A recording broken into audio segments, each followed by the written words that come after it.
조갑제 TV 시청자 여러분 안녕하십니까? 2024년 1월 14일입니다. 어제 대만에서 있었던 총통, 대통령격이죠. 총통 선거에서 반중 성향의 라이칭더 민진당 후보, 현 부총통입니다. 후보가 총통에 당선되었습니다. 이 선거에서 라이칭더는 이 한자로 말하면은 뇌청덕입니다만은 라이칭더라고 그럽니다. 라이칭더는 40.05%의 득표율로 친중 성향의 제1야당 국민당 허우유희 후보를 눌렀습니다. 허우유희 후보는 33.49%의 득표율을 기록했습니다. 그런데 청년 및 중도층이 미는 제3정당 민중당의柯원저 후보가 예상보다 훨씬 높은 26.46%의 득표율을 기록함으로써 야당인 국민당 후보로 갈 표를 잠식해가지고 여당인 민진당 후보 당선에 결정적 기여를 했습니다. 이것은 한국 정치에 어떤 상상력을 던지는 것이라고 생각합니다. 오는 4월 10일 한국 총선에서 청년 중도층 지지를 받는 이준석 신당이 민주당으로 갈 표를 잠식해가지고 약진한다면은 국힘당을 돕게 될지도 모른다는 상상을 하게 합니다. 이 독립 노선이 강한 민진당의 정권 재창출로 대만은 반중 친미 기조를 유지하게 되었지만은 중국의 군사 경제 압박이 강화되어 가지고 대만 해협에 무력 충돌의 긴장이 고조될 전망입니다. 대만 민심은 2016년, 2020년에 이어 또다시 반중 정당을 선택해 가지고 중국과 대만은 서로 예속되지 않는다는 현 차이잉원 총통의 노선을 이어가게 되었습니다.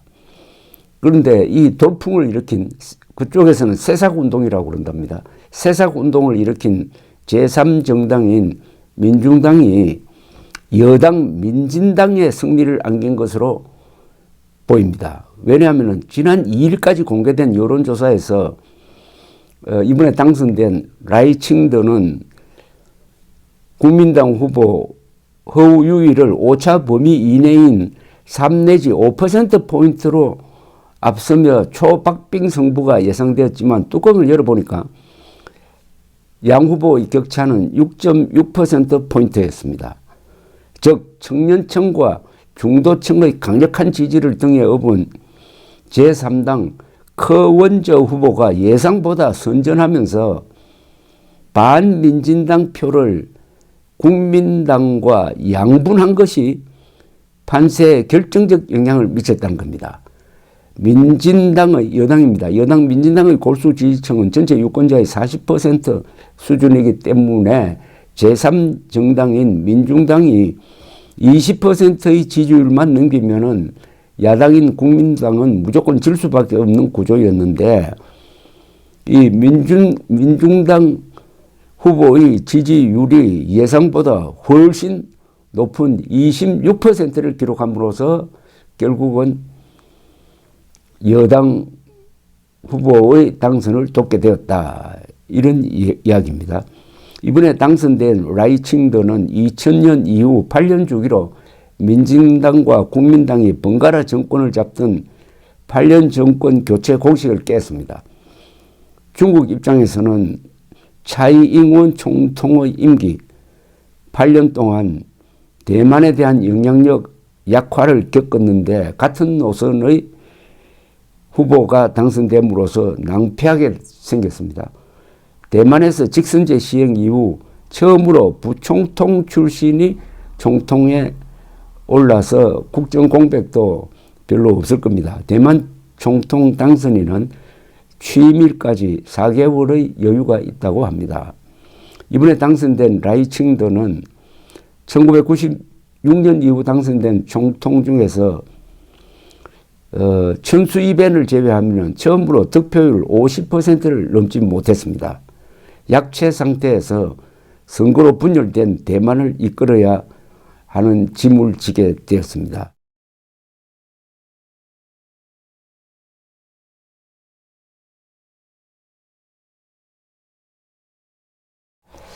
여당인 민진당은 총통 선거와 같은 날 치러진 총선에서는 입법은 국회죠. 국회 전체 의석의 45%에 불과한 51석을 차지했고 야당인 국민당은 과반수 확보는 달성하지 못했지만은 여당 민진당보다 한 석이 많은 52석을 얻었고 남은 13석은 민중당 제3당입니다. 제3당 민중당이 8석, 무소속이 5석씩 가져가게 되었습니다.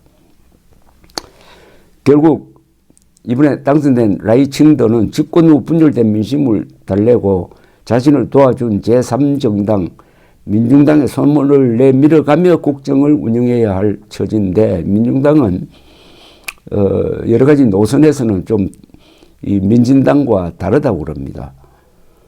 자, 이런 스토리를 보면서 이준석 전 국민의힘 대표가 탈당하고 신당을 창당하는 과정에서 이야기했던 노아의 방주론이 생각납니다.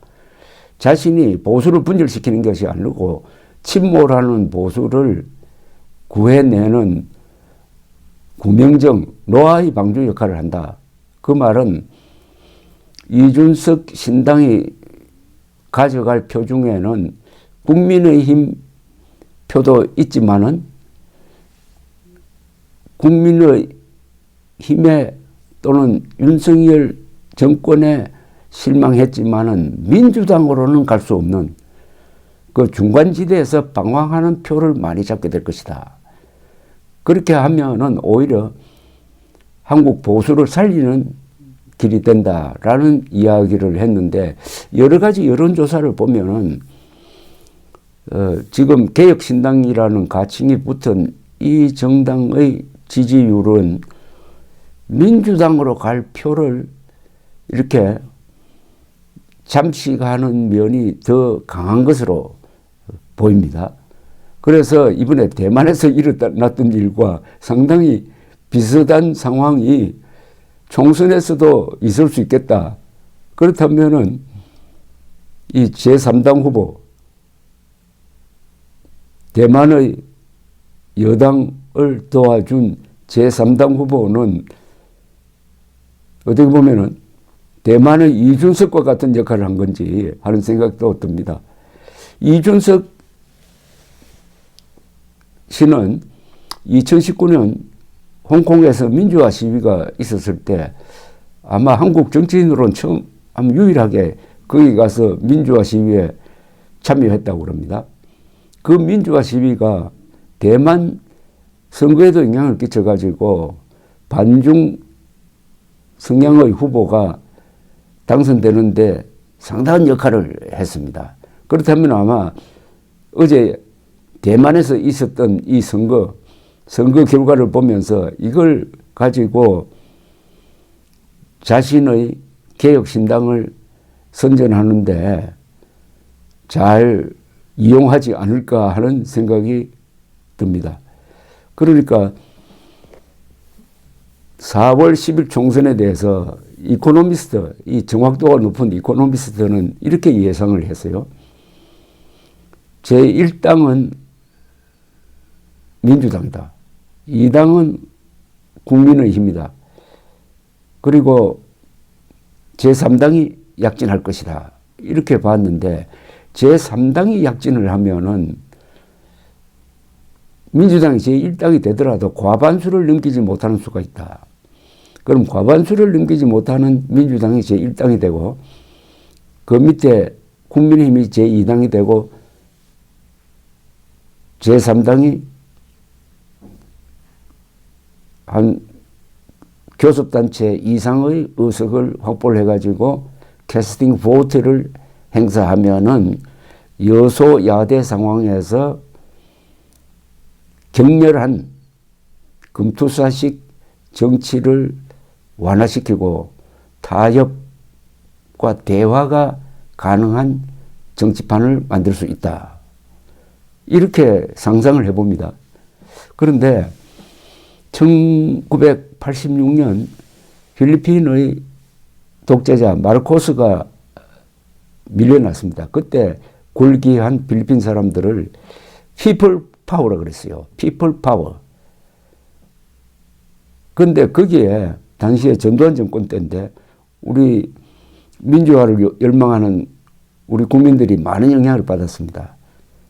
그 다음에 1987년에 6.29 선언을 결과한 대시위가 일어난 것도 무관하지 않다는 거죠. 그러니까 요사이는 그보다 더 인터넷을 통해서 대만 선거가 바로 한국에 영향을 끼칠 수도 있겠다 하는 생각이 들어서 제가 대만의 이준석이라는 그런 키워드를 한번 생각해 보았습니다. 대만의 이준석이 이번 대통령 선거에서 결정적 역할을 했다. 그러면 이준석의 제3당이 이번 총선에서 오히려 국민의힘을 도와주고 민주당을 약화시키되 양당 구조를 깨는 역할을 할 수 있느냐 하는 그런 상상력, 정치적 상상력을 한번 동원해 봤습니다. 감사합니다.